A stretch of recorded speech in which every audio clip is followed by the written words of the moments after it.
This emerged out of the fear of Black people from slavery, that there was this massive fear about these slave revolts, Black people demanding their freedom, being willing to have an uprising to gain their freedom. And what that meant then was that you had this language of, we've got to keep this ferocious monster in chains. And you saw with each revolt, with each uprising, a series of statutes being put in place to say that African American, that the enslaved, that Black people could not own weapons, that they could not have access to weapons. And you also saw the rise and the structure of slave patrols and militias that were there and designed to contain that Black population. As the nation began to develop, as you had this war of independence, there was this fear of arming Black people, the fear that even free Blacks who were armed would provide a kind of sense of what freedom looked like to the enslaved. But the exigencies of war required that arming, required having Black folks in the Continental Army. But as the nation developed after that war, one of the things that you had happening was with the Constitution, with the drafting of the Constitution, because the militias themselves had proven so untrustworthy, unreliable as a force to fight against the British invasion, that James Madison, in drafting the Constitution, had language in there that you would have federal control of the militias. Well, when the Constitution went up for ratification to the states, by the time it got to Virginia, the anti-federalists in Virginia were in an uproar. George Mason and Patrick Henry were thinking about this militia being under the control of the federal government. They were like, we will be left defenseless. We cannot trust the federal government that has these folks from Pennsylvania and these folks from Massachusetts to be willing to engage the militia when the slaves revolt. We cannot trust the federal government to protect us. We will be left defenseless. And they began to demand a Bill of Rights that would provide protection, that would curtail federal power. And they began to demand as well a new constitutional convention. That threat of what that meant sent James Madison into the first Congress determined to write a Bill of Rights. Hello brothers and sisters, welcome back to the channel. Well, I'm hoping that you're doing great from wherever you're watching me from. As you know, I'm your host and presenter Jindoc Stories. Well, I'm hoping that you're doing super great. In today's video, we're going to be discussing an important message that I think Dr. Carol Anderson tried to talk about. For those who don't know Dr. Carol Anderson, she is also the author of the book called White Rage. Yes, I happened to read a bit of White Rage, and it was really, really encouraging. And why we see the way white folks becomes overprotective when you try to confront them and how they behave in their daily activities. But in today's video, we're not going to be talking about that. In today's video, we're going to be discussing on something really, really important. Remember, in his work, The Second, Dr. Carol Anderson, he talks about the rights of owning arms in the United States. Remember, how Black people have always been perceived in the United States has always been different. And so the cruelty nature of the United States, Black people having arms is a way of protective. And that's what he was trying to vouch for, because really, if you're trying to understand what's happening. Now, I'm going to be taking you through this video, but I hope that you find values in the commentary that I'm going to be giving you. Carol Anderson, in his works, The Second, Race and Guns in a Fatality, An Equal America, is an essential, masterful exploration of how the Second Amendment, widely regarded as the foundational right in American democracy, has functioned in practice to deny Black Americans the very protection it promises. And remember, in this work, Anderson offers a devastating critique on the racialized origins and evolution of gun rights in the United States, arguing that the amendment was never intended to ensure universal liberty, but rather white supremacy and social control, far from being a neutral clause in the Constitution. The Second Amendment has consistently been applied in ways that disharm, endanger, and criminalize Black Americans. I want us to take our time and watch this video, really understand the perspective that Dr. Cloud, not Dr. Cloud, but Dr. Anderson, Dr. Carol Anderson, Cloud and Carol kind of are the same, and all of them are Anderson, so it's a bit confusing. Dr. Carol Anderson, she is really a Black American scholar that talks about race relations, and she has produced enormous work in regards to this. I happened to find this convo, and I wanted us to also get to learn about this. So let's watch the video, and I'll be back just before jumping right into the video. If you're watching us for the first time, I'm asking you to please subscribe to the channel and join my membership so that we can all get to understand all these concepts and learn together. Right? So let's watch the video. I'll be back. That would quell that dissent, that would short circuit that movement for a new constitutional convention. And we've already seen what the power of the South has meant in terms of when the Constitution was being drafted itself, how the South said that we will not sign on to become part of this United States of America if we don't get the 3/5 clause, if we don't get 20 additional years on the Atlantic slave trade, if we don't get a fugitive slave clause. And so the South had already wielded its power in terms of being willing to scuttle the United States of America. And Madison believed strongly that this threat coming out of the anti-federalists in the South, out of Virginia, would do the same thing. And that becomes the basis for this Second Amendment. And can you talk about all of the players? I mean, you just mentioned James Madison, Patrick Henry, the slave states, and how this country came together based on this terror of slaves rebelling. Yes, enslaved people rebelling. Yeah, the enslaved people rebelling, and that fear that, so you have George Washington, who is a slave owner, who brings, in fact, some of his enslaved people to Philadelphia for the Constitutional Convention. You have Thomas Jefferson, who is not there, but he is writing in to Madison, and Madison is writing to him. And one of the things that Jefferson is concerned about is slavery, is the way that it will be depicted. And so you have this silence. There's a silence in the Constitution. It's hovering over the formation of the Constitution, like Banquo's ghost, haunting it, in shaping it, but not being explicitly said. But it is the power that is creating this sophistry, this really weird, we believe in freedom and equality, but we want 20 additional years on the Atlantic slave trade. What they said in South Carolina was that South Carolina would be just a backward place. Our wealth comes from the Negroes. That is our natural resource, and we must protect it at all cost. So this is what is the part of the tectonic plates moving at this time in this founding of this nation.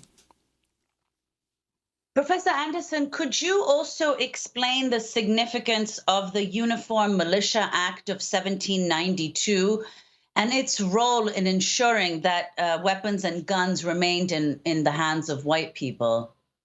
Yes, and so one of the first laws passed by Congress was the Uniform Militia Act of 1792. What it said was that all able-bodied white men between the ages of 18 and 45 would have to be part of the militia. And so here in the law, it is specifying white men. and it said that they must own a gun. This is part of the militia, is part of citizenship. It is how you give your service to the nation, how you provide your bona fides, as it were, as an American citizen. And so white men are the definition of American citizen in this framing, and that they must own a gun. And so what you see here is that the militia is given this high status in terms of what it means to be able to control an unruly population, what is seen as a dangerous population. And, Professor and Anderson, interestingly enough, I'm sorry. No, Interestingly please go enough ahead. for me is that we have had a Shays Rebellion that happened right before the Constitutional Convention, where white men gathered together to attack the government because they didn't like a taxation policy, and that the militia would not put down these white men. In fact, you had members of the militia joining this rebellion. And you had to have Boston merchants basically finance a mercenary army to put down Shays Rebellion. But what you didn't see coming out of that was a law saying, white men with arms are dangerous. White men with arms attack the government. So we need to ban white men from having access to weapons. You don't see that happening, but you do see that happening with slave revolts. You see the language, the laws coming in place saying they shall not have access, Black people shall not have access to weapons, and that the militia and the slave patrol are there to ensure that Black people do not have access to weapons. And Professor Anderson, it seems, you begin your book by talking about the police murders of Philando Castile as well as Alton Sterling. And you point out that the NRA did not come to their defense, despite the fact that they were also killed for having guns in their possession, whereas in a comparable violence perpetrated by whites, mass violence, the NRA immediately leapt to the defense of the people responsible for that violence, who were white men. Absolutely. And so there was basic silence on Philando Castile. There was nothing said about Alton Sterling. And what was said about Philando Castile from the NRA was, and this was only after being pushed by their African-American members, was that we believe that everyone, regardless of race, sexual orientation, should have access to guns, to arms. But nothing really substantive. What happened after Ruby Ridge and Waco, Texas, with the Branch Davidian, was that Wayne LaPierre called out federal officers as being jackbooted government thugs who believe they have the right to storm into people's homes and take their guns and kill law-abiding citizens. Federal officers had been killed in those events.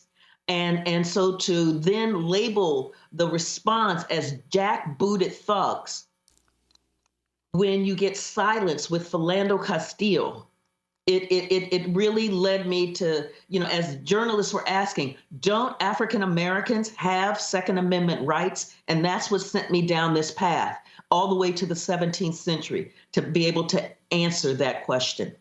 So let's go back to 2016, and this you write in your book, Carol Anderson, about how thus inspired you to write this whole book. The immediate aftermath of the police shooting of Philando Castile was broadcast live on Facebook by his girlfriend, Diamond Reynolds, who's speaking in the car next to her dying boyfriend as a police officer continues to point the gun into the car. Her little child is in the back seat. A warning to our viewers, the content is deeply disturbing. They killed my boyfriend. He's licensed. He's licensed to carry. He was trying to get out his ID and his wallet out his pocket, and he let the officer know that he had a firearm and he was reaching for his wallet, and the officer just shot him in his arm. So dashcam video released nearly a year later shows the 4-year-old daughter of Diamond Reynolds consoling her heartbroken mother, who's handcuffed in the back of a police squad car minutes after the St. Anthony police officer, Geronimo Yanez, shot and killed Philando. Mom, please help send cousins to scream because I don't want you to get shielded. Okay, give me a kiss. My phone just died, that's all.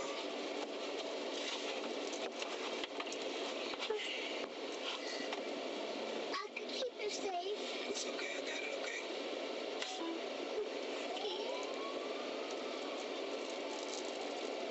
Come here. I can't believe they just did that. There we hear the crying of Diamond's daughter. The video was released just days after the police officer, Geronimo Yanez, was acquitted of manslaughter. I wanted to ask you, Carol Anderson, to take us on that journey that you took, experiencing all of this, taking it in, telling us who Philando was, talking about the fact that he had a gun, legally had a gun, and told the police officer about it. In fact, had told his mother before, I'm thinking of not carrying the gun, though it's legal, because of, well, I mean, just the day before, another African-American man, Alton Sterling, had been killed by police in Louisiana. But you take us on this journey that led to this book. Yes, and so it was the killing of Philando Castile. You know, I start off the book going, you know, it was like a snuff film because we all saw that video image and it was horrific. It was jarring. And to then get the backstory that this was a man who followed NRA guidelines saying, letting the officer know that I have a licensed carry weapon with me. You have asked for my ID. I am reaching for my ID. And the officer begins to shoot. So he is killed because he has a weapon. Not that he is brandishing the weapon, not that he is threatening anyone. He simply has a weapon. And that really led me to begin on this journey as I saw the NRA's virtual silence on this journey to figure out, do African Americans have Second Amendment rights? You know, we're in this moment where the Second Amendment is like hallowed ground. It is sacred. It is one of those things that has been defined as the bedrock of citizenship. And so I started looking. And as I went on this journey, what I saw was that it wasn't about guns. It was about the fear of Black people. It was about the fear of Blackness. It was about the societal labeling of Black people as dangerous, as a threat to whites, and that this architecture comes in place in order to contain this Black population, in order to provide security and safety to the white community from this fear of Black people. And then you get this really weird matrix happening where Black people are feared but needed. And so it is how do we contain them? How do we snuff out their quest for freedom? How do we snuff out their quest for their basic human rights while also keeping them as labor without rights? How do we do that? How do we make that subjugation happen? How do we talk about, in this land of the United States of America, how do we talk about freedom, but try to keep it contained from this Black population? We don't want them getting the ether that we're talking about in this revolutionary moment about freedom and democracy and justice. We don't want them hearing the words about equality. How do we do that? And when there was a revolt in Virginia in 1800 with Gabriel And Gabriel had fed on the language, the revolutionary language from the United States, from the French Revolution, and from the Haitian Revolution. That sent shockwaves throughout the United States. And Virginia was trembling at the expansiveness of Gabriel's revolt. And the response was, the wrong people are getting the word about freedom and democracy. The wrong people are hearing this revolutionary language and thinking that it applies to them. So this was the journey that I was on to hear and to get into this milieu of how frightening, how dangerous Black people were seen as, and then to follow it all the way through to the 21st century by looking at, do Black people have the right to bear arms? Do they have the right to a well-regulated militia? Do they have the right to self-defense? And seeing how in each of those it has been used against Black people. And that the legal status of Black folk has not altered that significantly. So whether enslaved, whether free Black, whether denizen, which was that halfway limbo land between enslaved and citizen, whether newly emancipated freed people, whether Jim Crow Black, or whether post-civil rights African American. The right to bear arms, the right to a well-regulated militia, and the right to self-defense are in fact fractured. That citizenship is fractured. It is hobbled by this intense anti-Blackness, this fear of Black people, this sense of Black people as a danger to white American society. So, Professor Anderson, could you talk about that? In particular, the role of Black militias, which you talk about in the book, their role in the early 19th century, to what use they were deployed, and then how it is that whites stripped Black militias of their official standing. Yes, and so in Louisiana, when it was still the Louisiana Territory, it was before the U.S. had purchased it, but it was on its way. It was on its way.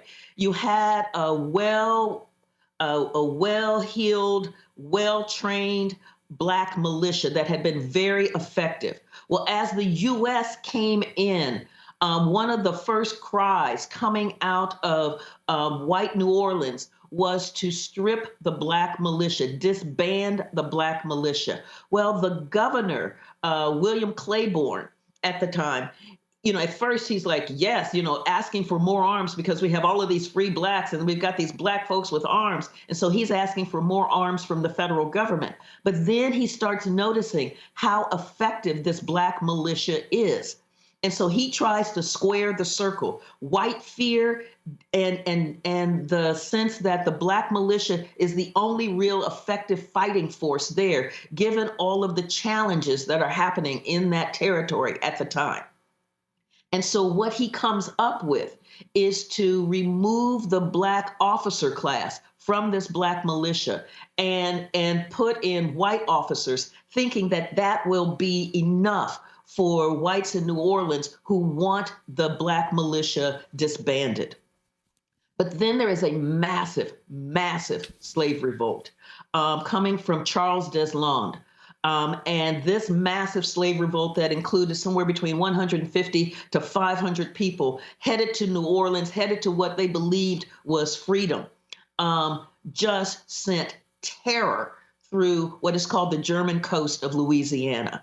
And so William Claiborne, seeing this massive movement, this massive slave revolt, in fact, begins to enlist the Black militia as part of the forces to take on this slave revolt. And the slave revolt is crushed. The U.S. Army comes in, the U.S. Navy comes in. You have the white militia that is there, but the Black militia is very effective. And so you have a Black militia fighting against Black folk who are enslaved and trying to be free. The reward that the Black militia received for this was a further push to be disbanded, further push to not have access to be able to purchase arms. They put a law in place that folks of color, Black people, could not buy arms. Then came the War of 1812, and Andrew Jackson is the leader, the military leader, and he sees the British coming in this Battle of New Orleans. And he sees this Black militia and he's telling Claiborne, we need them. This is an effective fighting force. And Claiborne's like, yes, they are, but I'm telling you, they're just not feeling it right now because of the way we treat them. And he's like, I will treat them equally. I will treat them with the honor that all soldiers should have, and they will be paid equal to whites. They will receive the same pay. And besides the Black militia, I want 2 additional battalions. Claiborne came back and said, you can get the Black militia, but getting 2 additional battalions is going to be difficult because whites in this area believe that arming them is arming the enemy. So you have Black folks who are identified as the enemy. And in that fighting force, that force beat the British. It was like 3,000 or so of Andrew Jackson's troops against 8,000 British troops, and they won. And Andrew Jackson was like, wow, I knew you guys were good. I just didn't know how good. But the response, the reaction to that then was to send them off as a labor battalion to work in the swamps that white men didn't want to go into to do the work. So you have this denigration of Black military contributions to fighting for America. And that was a consistent theme that we saw. So you get this erasure of this history, and this erasure for the men themselves who are doing the fighting, who are being wounded, who are dealing with the loss of their fighting brethren. That has been the sense that Black men under arms, they're a threat. And Black men who are trained how to use arms, they're really a threat. So they must be disarmed after they have served our purpose. Professor Anderson, I just wanted to follow up on the term you used, anti-blackness, that you're actually saying that the Second Amendment is not about guns, but it's about anti-blackness. Explain. Yes, it is about the fear. So, and the best way to do this is to talk about the kind of history that we have about the Second Amendment. We hear the history of the militia about being this really effective fighting force to fend off a foreign invasion and also being there to fend off domestic tyranny. But what they knew at the time was that the militia had proven to be uneven, unreliable in the War of Independence, the War for Independence. George Washington was beside himself at the lack of reliability of the militias. Sometimes they would show up, sometimes they wouldn't. Sometimes they fight, sometimes they wouldn't. Sometimes they would just take off and run away. It's really difficult to form a battle plan when your fighting force is like, I'm not feeling it today. And it led Gouverneur Morris, who is out of New York and one of the founding fathers, to say to rely upon the militia against a foreign invasion is like to depend upon a broken reed. And so they knew that the militia was really not strong against a professional army. And then there was Shays' Rebellion. What they saw with Shays' Rebellion is that you could not really rely upon the militia in order to deal with an uprising and insurrections against government. You could not rely upon them for that. Where the militia was consistently good was in slave revolts, in crushing slave revolts. And so this is what led George Mason and Patrick Henry to talk about, we must control our militia. We will be left defenseless against its slave revolts if the federal government controls it. And so it is that fear of slave revolts, that fear of Black rebellion, this fear of Blacks as a dangerous population that must be controlled by these militias, that was essential in the drafting of the Second Amendment. When you think about the Bill of Rights, how you've got the right to freedom of the press, how you have no state-sponsored religion, how you have freedom of assembly, the right not to be illegally searched and seized, the right to... Hello guys, welcome back to the channel. Well, I'm hoping that you're doing great. Welcome again. Now, really this was an important conversation that all of us I think needed to hear. One of the most profound things that I like about Dr. Carol Anderson, she opens up by really not sugarcoating anything, but dismantling the systems that keeps on endangering Black Americans. And if you just try to explore the works that she has done, she has really done enormous work. Now, Anderson begins by dismantling the myth that the Second Amendment was written purely as a bulwark against tyranny. While many constitutional scholars frame the right to bear arms as a custom of individual liberty and resistance to authoritarianism, Dr. Carol Anderson contends that the historical records shows the opposite for Black Americans. The founding fathers, particularly in the South, were less concerned with resisting a tyrannical government than they were preserving slavery and suppressing slave revolts. Right? Now, the well-regulated militia referenced in the amendment, Anderson argues, was deeply intertwined with slave patrols, armed forces that monitored, captured, and often brutalized enslaved people attempting to escape bondage or resist control. One thing that you need to know and still outstands in what Dr. Carol Anderson tries to talk about is the fact that she explains this in this way. You understand that during those Jim Crow moments when Black people were being controlled, it's because the white folks that were controlling them had harms, but Black people did not have harms. And so by repeating the same things that the Second Amendment was trying to do, by repeating the same thing, this only meant that we were taking Black people to those times of Jim Crow. Because when they'll not have arms to stand for themselves, to guard themselves, because we have seen Black neighborhoods being terrorized, people being taken away from their homes. These people really need protection. They really need to stand for themselves. So it means that if Black people are not given the opportunity of having these arms, I'm not trying to spread violence, but this is just the truth. We'll have a lot of bullying. We'll have a lot of people that will force Black folks to do the things that they don't want to do. So as a result, this will take us back to those Jim Crow moments. And it doesn't sit well because the world is changing and everything is changing and people need to know the truth. Also, another point that he talks about that I really find important is this framing radically alters the traditional narrative of American freedom.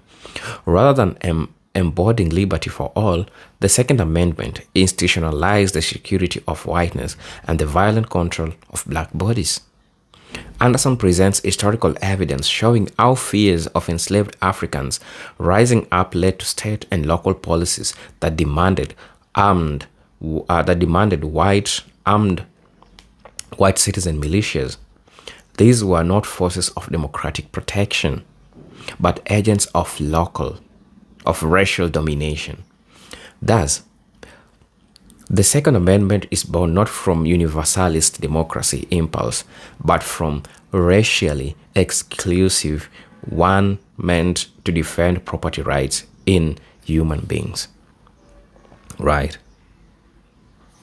Also, something I really want to talk about, moving through American history, Dr. Carol Anderson highlights how gun rights and restriction have been selectively enforced.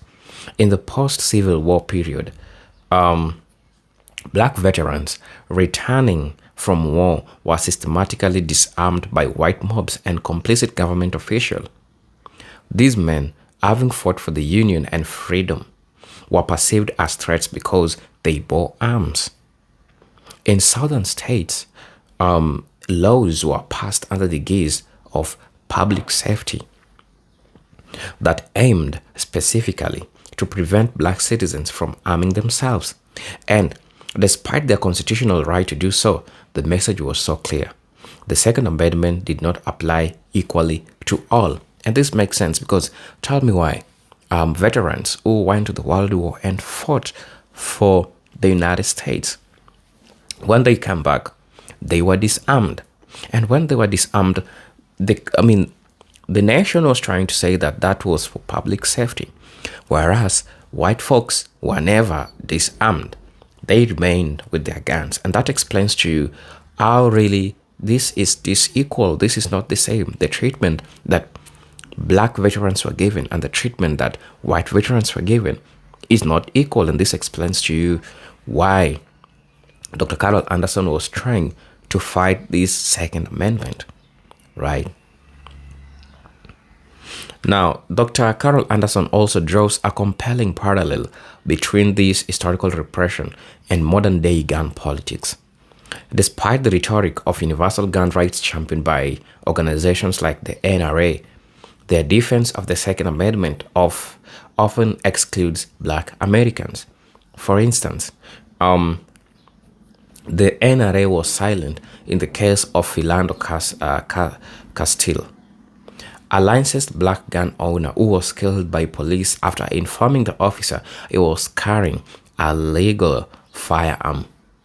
The silence contrasted sharply with the NRA's vigorous defense of white gun owners in similar circumstances. Anderson's argument is that race, not legally precedent, determines how the Second Amendment is being interpreted and enforced, right? Also, the case of Black Panthers in the 1960s provides a powerful example of how black gun ownership has been criminalized. When the Panthers began openly carrying firearms to monitor police brutality in Oakland, California, they did so legally under the state's open carry laws.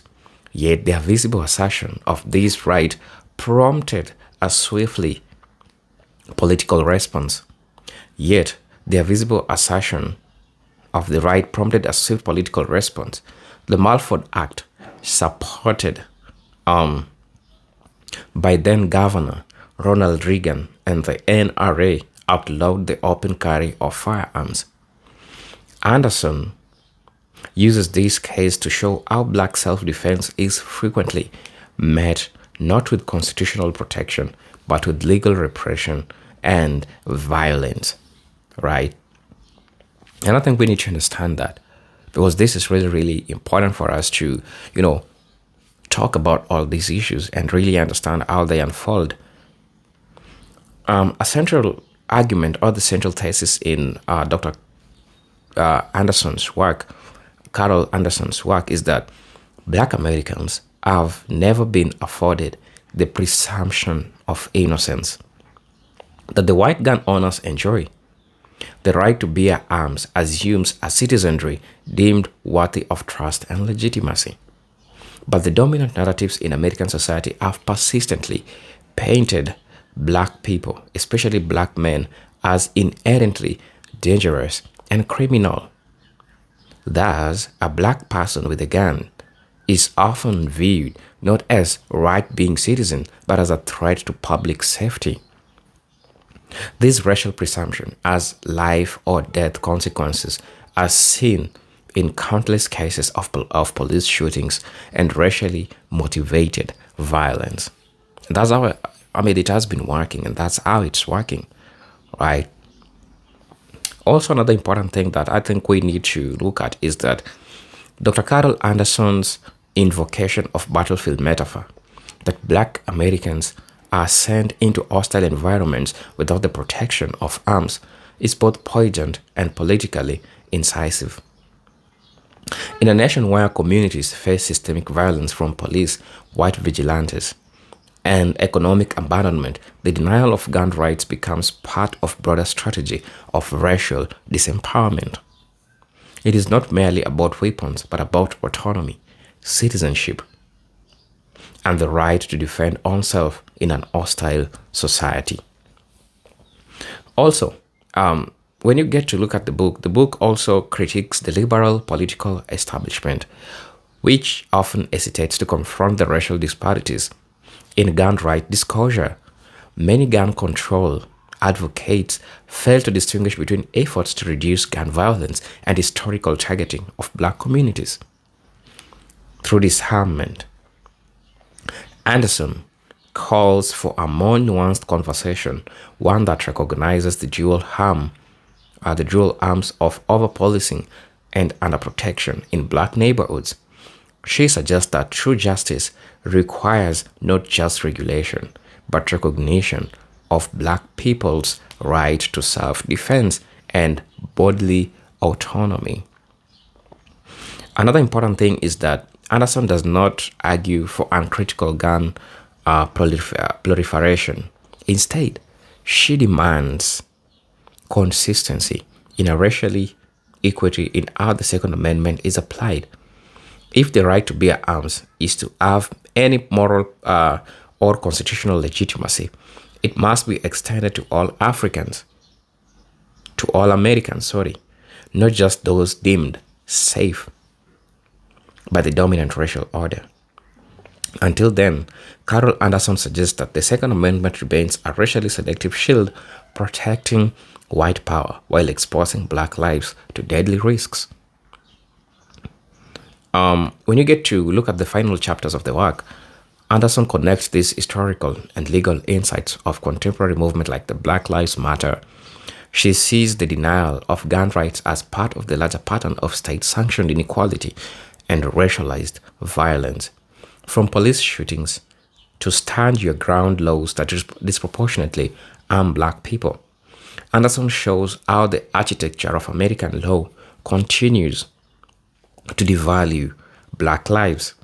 The struggle for black gun rights then is part of the broader fight for full citizenship and equal protection under the law. Lastly, I would like to say that the second is not just a critique of the past, but a call to action. Dr. Carol Anderson compels readers to confront the racist underpinnings of American most cherished rights and to reimagine what justice and security might look in a truly democratic society. Our work stands as a crucial intervention in both constitutional scholarship and racial justice activism, demanding that we rethink whose lives are worth protecting and those rights are truly respected in American legal system. I'm your host and presenter, Agent Stories. But until then, let me see you in my next video. Peace, love, and harmony. Salute.